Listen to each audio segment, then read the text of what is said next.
Noong bata-bata pa ako, libangan ko ang mag-shopping, lalo na nung nagtrabaho ako sa abroad. May permanent job ako at may part-time dahil sayang ang oras kung magtutulog lang ako sa day off ko. Ang part-time earnings nilalaan para sa pagkain ng 1 week, travel card at call cards pantawag sa pamilya na naiwan sa Pilipinas. Maswerte nga ngayon, libre na ang video call at madami na ang apps na pwede mo makita at makausap ang pamilya mo.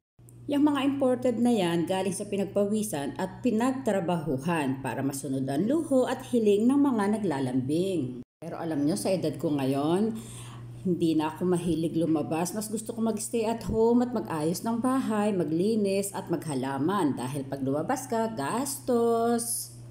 At isa pa, diba? Tingnan nyo naman, mas maganda yung mga binigay sa akin kaysa sa bibilin mo dito. So, thank you po ha!